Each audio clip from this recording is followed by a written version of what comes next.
नमस्कार दोस्तों, स्वागत है आपका द संडे ब्लॉग्स में। मैं हूं आपका दोस्त रवि कुमार और आज है 23 जून 2025 और मुझे माता रानी का बुलावा आया है। मैं जा रहा हूं वैष्णो देवी माता रानी के दर्शन करने। काफ़ी दिनों से कोशिश कर रहा था लेकिन जा नहीं पा रहा था। और कहा भी जाता है कि जब तक माता रानी का बुलावा न आ जाए तब तक आप कुछ भी कर लीजिए, आप दर्शन करने नहीं जा सकते हैं। तो माता रानी ने अपना आशीर्वाद मुझे दे दिया है, मुझे बुलावा भेजा है और मैं जा रहा हूँ वैष्णो माता का दर्शन करने। और मैं अकेले नहीं जाऊँगा, मैं आपको भी साथ में लेकर जाऊँगा। माता रानी का दर्शन आप भी करेंगे वीडियो के माध्यम से। पूरा देखिएगा। इस वीडियो में मैं आपको बताऊँगा कैसे जाना है, क्या खर्चा आता है, कहाँ रुकना है, वापस आते समय किन बातों का ध्यान रखना है, जाते समय किन बातों का ध्यान रखना है। इन सब बातों की जानकारी मैं आपको इस वीडियो में दूंगा।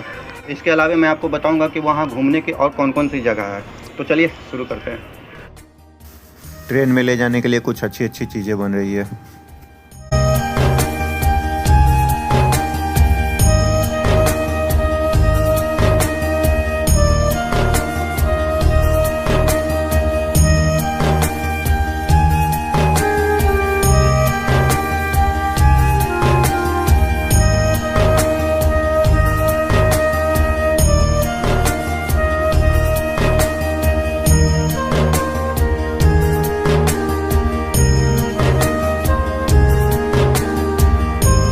दोस्तों, हम लोग कटरा पहुंच चुके हैं और सबसे पहले हमें यात्री सिम लेना होगा। यात्री सिम एक तरह का प्रीपेड सिम होता है। यहाँ पोस्टपेड सिम नहीं चलता है, इसीलिए हमने प्रीपेड सिम लिया है। सिम लेने के बाद हम लोग नाश्ता किए और उसके बाद RFID यानी रेडियो फ्रिक्वेंसी आइडेंटिटी कार्ड बनवाने चले गए। इसके लिए आधार कार्ड की ज़रूरत होती है। आपका फ़ोटो लिया जाएगा और आधार कार्ड दिखाना होगा, आपका RFID कार्ड बन जाएगा। RFID कार्ड बनने के बाद हम लोग निकल गए बाणगंगा मार्ग की ओर।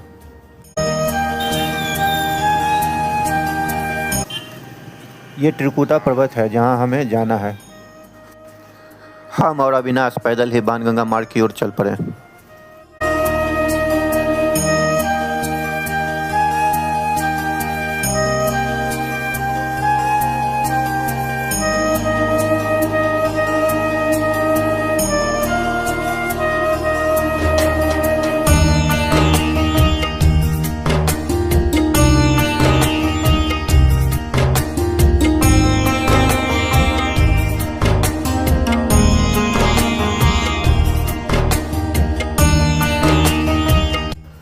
तो दोस्तों, मैं पहुंच चुका हूं बाणगंगा द्वार के पास, जहां हम लोगों की चेकिंग होगी। हम लोग का RFID चेक होगा और बैग चेक होंगे। मैं आपसे मिलता हूं चेक कराने के बाद। तो दोस्तों, मैंने चेकिंग करा लिया है और अब मैं यात्रा शुरू कर चुका हूं। यदि आप पैदल यात्रा करने में असमर्थ हैं तो घोड़ा, खच्चर, पालकी बुक कर सकते हैं। यदि आप पैदल ही यात्रा करना चाहते हैं तो आप 20 रुपये की एक लाठी ज़रूर खरीद लीजिए। इससे यात्रा करने में थोड़ी सुविधा होती है। जब आप ये 20 रुपये वाली लाठी लौटाते हैं तो आपको 10 रुपया रिटर्न कर दिया जाएगा।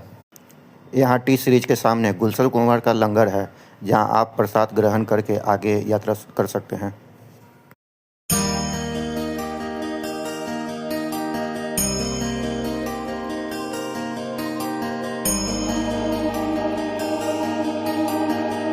यहाँ पौनी, पालकी और पिट्ठू की बुकिंग किया जाता है।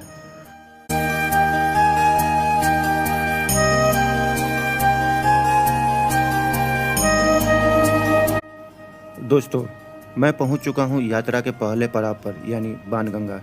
यहाँ के बारे में कहा जाता है कि जब माता रानी त्रिकुटा पर्वत पर जा रही थी तब उनके भक्त हनुमान जी को प्यास लग गई, तो उनके आग्रह पर माता रानी ने बाण चलाकर जल की धारा को प्रकट कर दिया था, जिसे पीकर हनुमान जी ने अपनी प्यास बुझाई थी। इसलिए इसे बाणगंगा कहा जाता है। इसका एक और नाम है बालगंगा। बालगंगा इसलिए कहा जाता है क्योंकि माता रानी ने यहाँ अपने केश धोए थे, इसलिए इसे बालगंगा और बाणगंगा दोनों कहते हैं।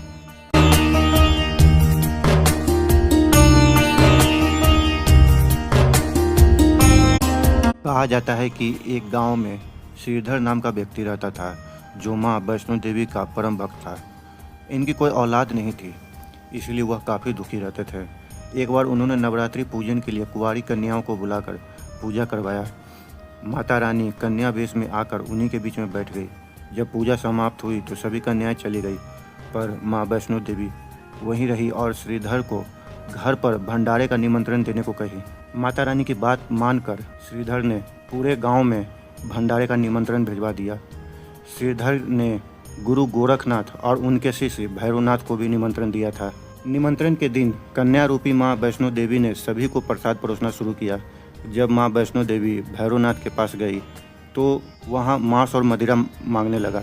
इसके अलावा वह माता रानी को पकड़ने की कोशिश करने लगा। इसके बाद माता रानी गुस्से में त्रिकुटा पर्वत की ओर उड़ गई। भैरवनाथ उनका पीछा करने लगा। माता रानी की रक्षा के लिए हनुमान जी भी साथ में थे। हनुमान जी को प्यास लगने पर माता रानी ने तीर चलाकर जल प्रकट किया था। यहाँ जल प्रकट हुआ वह स्थान बाणगंगा कहलाया, जिसे आप पीछे देख चुके हैं। दोस्तों, हम लोग शुभ्रा भवन पहुँच चुके हैं। यहाँ पे हलवा, चना और चाय का भंडारा लगता है। यहाँ पे लोग प्रसाद समझकर इसे ग्रहण करते हैं।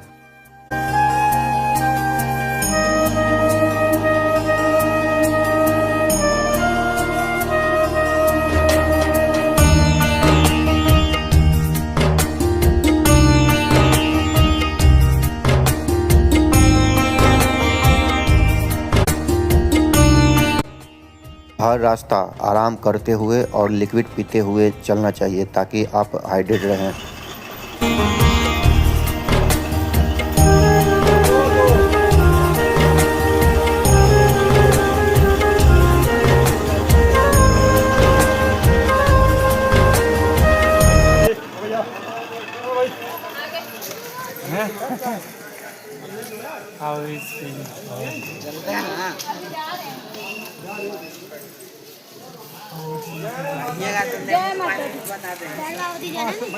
भैरव बाबा की इससे भी औखा चढ़ाई है।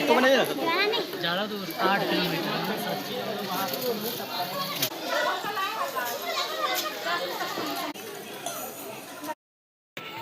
दोस्तों 2 मिनट ही यहाँ मैंने आराम किया था तो विकास हमको यहाँ से चलने के लिए कहने लगा। तो विकास को मैंने कहा कि देखिए, जब एक कुंवारा लड़का शादीशुदा मर्द की सेवा करता है तो उसको बहुत सुंदर लड़की मिलती है। जैसे ही विकास ये बात सुना तो वो मुझे बैठने के लिए कहा और सत्तू पिलाने लगा मुझे। पता नहीं अचानक इसको क्या हो गया, अचानक मेरा बहुत ज़्यादा सेवा करने लगा।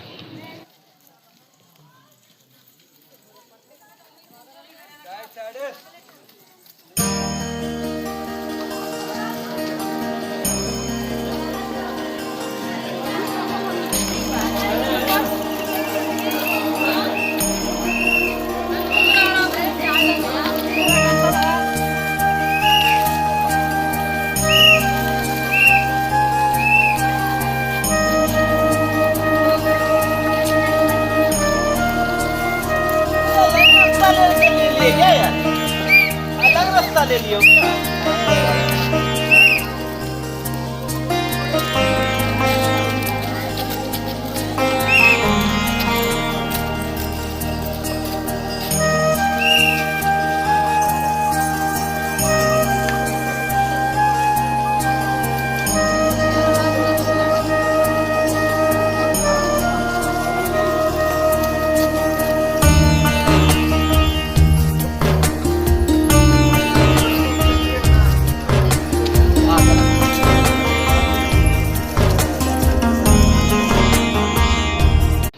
तो दोस्तों थोड़ी देर आराम करने के बाद हम लोग अपने आगे की यात्रा शुरू कर दी है। जब आप यात्रा मार्ग पर आगे बढ़ेंगे तो आपको बहुत सारे मंदिर दिखेंगे। उसी में से एक मंदिर ये भी है। इसमें शंकर भगवान, पार्वती माता, हनुमान जी हैं और भीतर मंदिर के अंदर में माँ वैष्णो देवी का बहुत ही सुंदर मूर्ति है। यह मंदिर बहुत सुंदर है।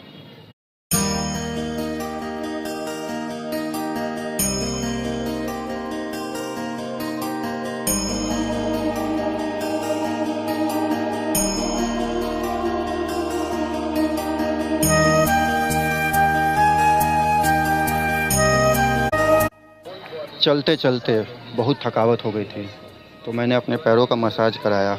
मैंने पैरों का ही नहीं, मतलब फुल बॉडी का मैंने मसाज कराया था। मात्र 50 रुपये में फुल बॉडी का ये लोग मसाज कर देते हैं।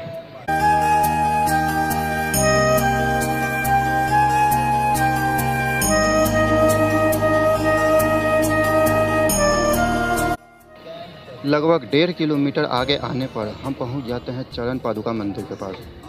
जब भैरवनाथ माता रानी का पीछा कर रहा था तब माता रानी ने यहाँ रुककर पीछे देखा था, जिससे माता रानी के चरणों के निशान यहाँ पड़ गए थे। अंदर में बहुत सारे भगवान की मूर्ति है और बहुत ही सुंदर मंदिर है भीतर से देखने पर। दोस्तों, चरण पादुका मंदिर के बगल से ही सीढ़ी है जो ऊपर की ओर जाता है। मेरे साले साहब जो है वो बोल रहे थे कि बहुत ही शॉर्टकट रास्ता है जीजा, तो चलिए यहीं से। तो मैंने भी उसके पीछे पीछे चलने लगा। मेरे साले साहब आगे की ओर जा रहे हैं और मैं पीछे की ओर आ रहा हूँ।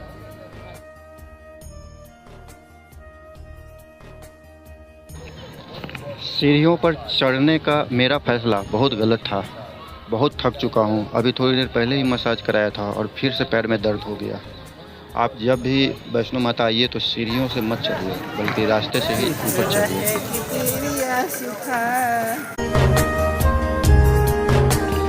रास्ते में फल फ्रूट्स और जूस पीते हुए आगे बढ़िए, ताकि आपको आगे बढ़ने के लिए हिम्मत मिले। दोस्त, क्या हाल है?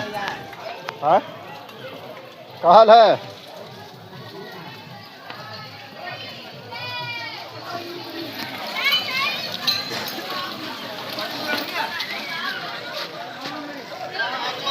दोस्तों, ये जो मार्ग पर ये जो मंदिर दिखता है, इस मंदिर का नाम है शंकराचार्य मंदिर। ये मंदिर शंकर भगवान को समर्पित है। 1990 में इसका निर्माण शुरू हुआ था, लेकिन कुछ विवाद के कारण निर्माण रुक गया है।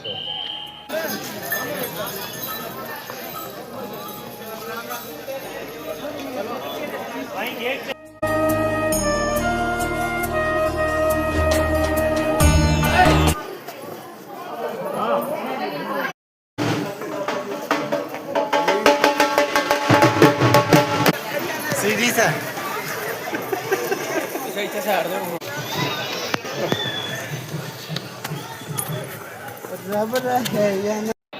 विकास फिर सीढ़ी पर भाग गया और अब हमको पीछे पीछे आना होगा।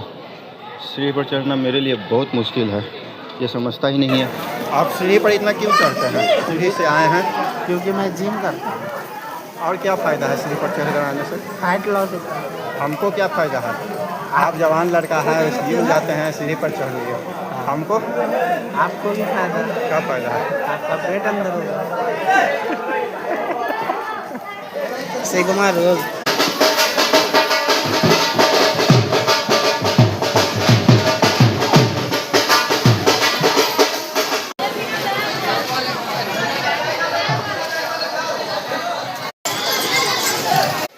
यहाँ सबको एक बार फिर से सिक्योरिटी चेक कराना होता है।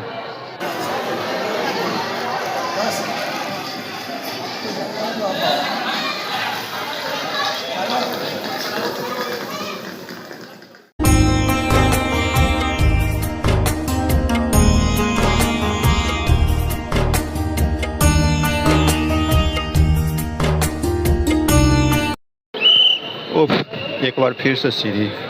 मेरे साले साहब आगे भाग गए और हमको उनके पीछे पीछे आना पड़ता है। मैंने सुना था कि शादी के बाद बीवी के पीछे पीछे भागना होता है। आज पता चला है कि साले के पीछे भी भागना पड़ता है।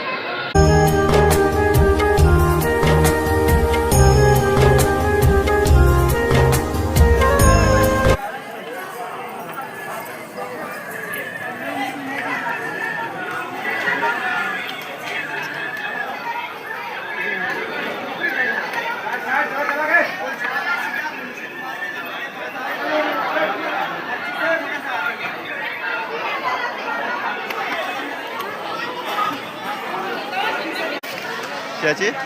ट्रैकिंग में मजा यही तो है। सीढ़ी पर चढ़ने में मज़ा है। क्या? आप जिम जाते हैं, 25 साल उम्र हो रहा है, आपको कोई फर्क नहीं पड़ता है? 40 साल उम्र के आदमी को आप बोलिएगा 115 सीढ़ी चढ़ने के लिए, समझ में आता है? बड़ा बेशरम साला है। अगले जन्म में इसकी बहन से ब्याह नहीं करूँगा। बहुत महंगा पड़ रहा है 15 साल बाद।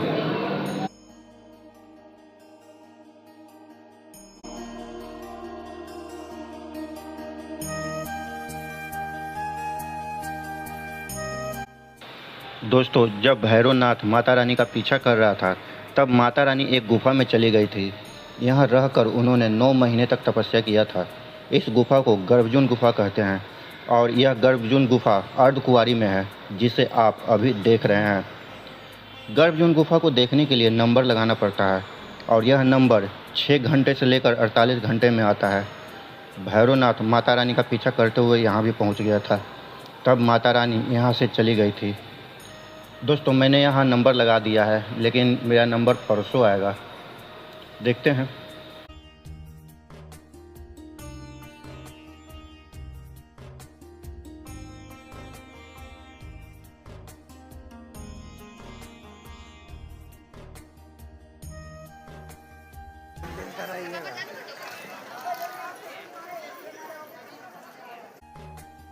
दोस्तों, जैसे ही हम लोग अर्धकुंवारी से आगे बढ़े हैं, काफ़ी तेज़ बारिश शुरू हो गई। बहुत ही तेज़ी से बारिश हो रही थी और हम लोग बारिश में फंस गए थे।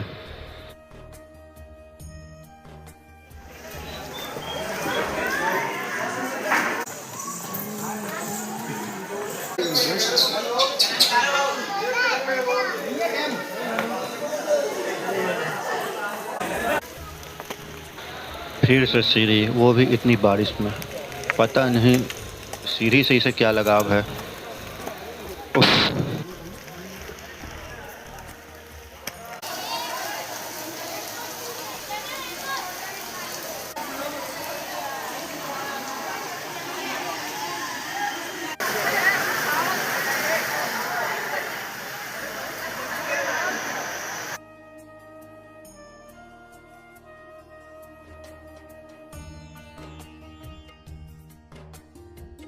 दो 260 सीढ़ी है। कितना चाहिए? 260। दिमाग खराब हो गया है। चलिए सीधा इधर से। 260 सीढ़ी है, चलिए ना ये।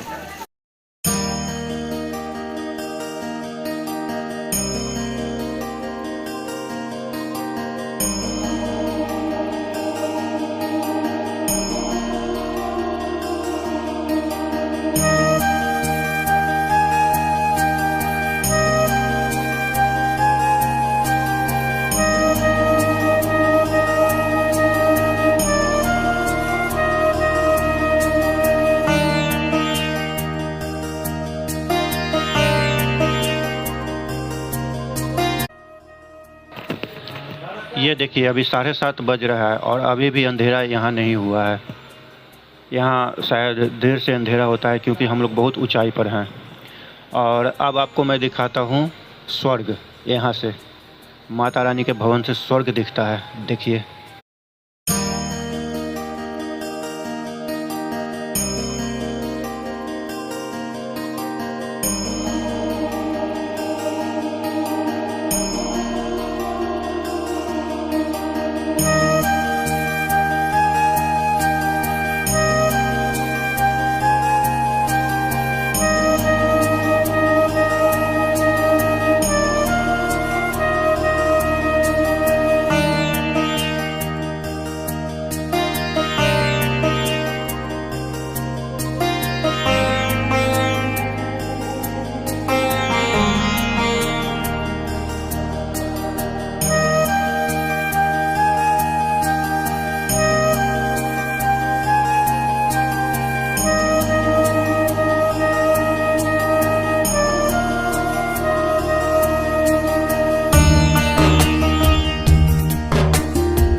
देखिए, बहुत भयंकर दर्द हमको हो रहा है, लेकिन ये फंस रहे हैं।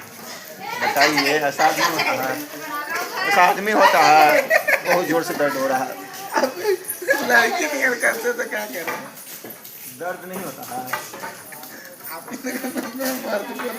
मर्द को दर्द नहीं होता है। बाहर आपको दर्द नहीं होगा? चलिए, अब तो नीचे भी उतर जाएंगे, तो नीचे।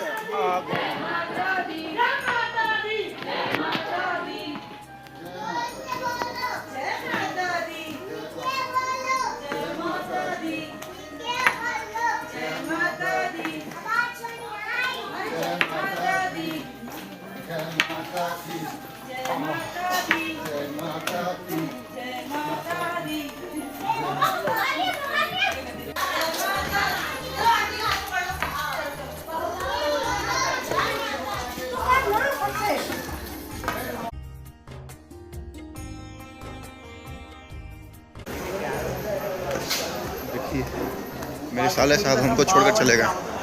देखिए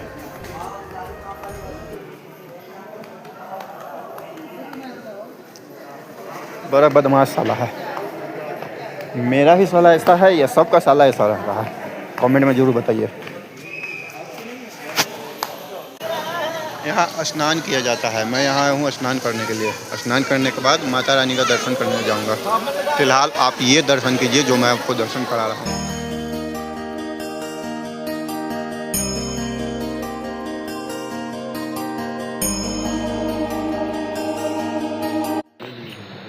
दोस्तों देखिए माता रानी का दरबार। हम लोग माता रानी के दरबार के पास पहुंच चुके हैं। माता रानी की आगे की कथा है कि बार बार माफ़ करने के बाद भी भैरवनाथ माता रानी का पीछा करना नहीं छोड़ा था। तो माता रानी और भैरवनाथ में युद्ध होने लगा। माता रानी ने भैरवनाथ का सिर काट दिया जो 2 किलोमीटर दूर जाकर गिरा था और शरीर यहीं रह गया था। जहां माता रानी ने भैरवनाथ का गला काटा था वह स्थान पवित्र गुफा और भवन के नाम से प्रसिद्ध है और जो आप अभी देख रहे हैं। और जहां सिर गिरा था उसे भैरव घाटी कहते हैं। दोस्तों कल रात को लगभग 11:30 बजे मुझे माता रानी का दर्शन हो गया था। दर्शन करने के बाद मैं बहुत थका हुआ था, इसलिए मैं पार्वती भवन में ही सो गया था। जब सुबह जागा तो देखा बहुत ज़बरदस्त बारिश हो रही थी।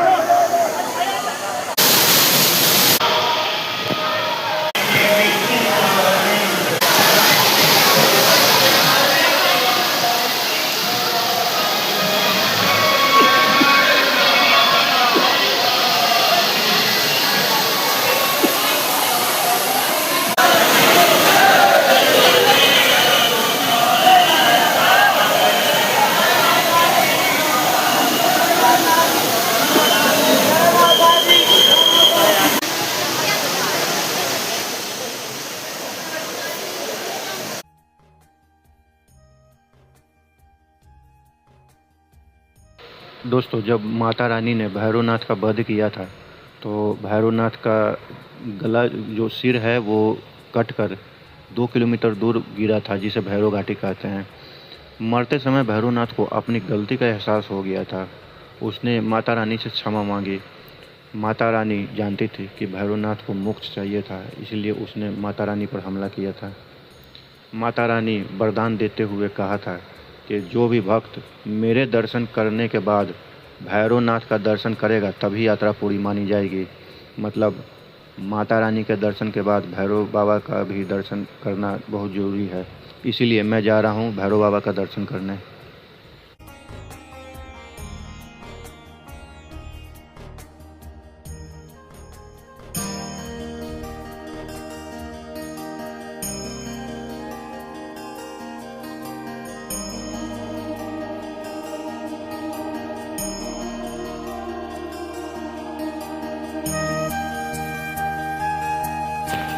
दोस्तों भैरव बाबा का प्रसाद लेकर हम लोग चले गए हैं भैरव बाबा का दर्शन करने। वहाँ फ़ोटो खींचना या मोबाइल से वीडियो बनाना मना है।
दोस्तों मैंने माता रानी का दर्शन कर लिया है। अब मैं नीचे जा रहा हूँ। पर अगर आपको माता रानी का दर्शन करना है यहाँ आकर तो आप कैसे करेंगे, चलिए जानते हैं। देखिए, सबसे पहले तो आप इंडिया में कहीं भी रहते हो, आपको सबसे पहले जम्मू ही आना होगा। जम्मू आप ट्रेन, हवाई जहाज़ या सड़क मार्ग से आ सकते हैं। यदि आप ट्रेन से आ रहे हैं तो आपको जम्मू तवी या कटरा स्टेशन आना होगा। यदि आप ट्रेन से जम्मू तवी आते हैं तो वहाँ से कटरा आना होगा, और कटरा आने के लिए आप ट्रेन से आ सकते हैं, बस से आ सकते हैं, कार से आ सकते हैं, किराए की बाइक से भी आ सकते हैं। यदि आप फ्लाइट से आते हैं तो पठानकोट आना होगा, और वहाँ से आपको बस या कार से कटरा आना होगा। और यदि आप बाई रोड आते हैं तो कार या बस से जम्मू होते हुए कटरा आ सकते हैं। मतलब आप कहीं से भी आइए, आपको कटरा आना ही है। कटरा आने के बाद आप होटल या धर्मशाला में रुक सकते हैं। 1000-1500 में आपको होटल में रूम मिल जाएगा, या धर्मशाला में भी आप 500 से 1000 में रुक सकते हैं। आप चाहें तो माँ वैष्णो देवी संस्था यानी साइन बोर्ड की धर्मशाला में भी आप रुक सकते हैं। इसके लिए आपको कटरा चौक पर स्थित निहारिका भवन में जाना होगा, या माँ वैष्णो देवी का वेबसाइट www.maawaishnodevi.org पर जा सकते हैं। दोस्तों, यहाँ कटरा में घूमने की बहुत सारी जगह हैं, जैसे कोलकंडोली माता मंदिर, शिवखोरी मंदिर, बाबा धनसर मंदिर, नौ देवी मंदिर, जित्तो बाबा मंदिर, माँ चामुंडा देवी मंदिर। मैं इन सब का अलग से आपको वीडियो बनाकर डिस्क्रिप्शन में लिंक डाल दूँगा। तो दोस्तों, वीडियो अगर आपको अच्छा लगा तो आप इसे लाइक, शेयर और सब्सक्राइब कर दीजिए। वीडियो देखना यहीं बंद मत कीजिए, आगे 2 मिनट और है, वीडियो ज़रूर देख लीजिए। मारिए ऐड बावन जियो ऐड, वेरी गुड।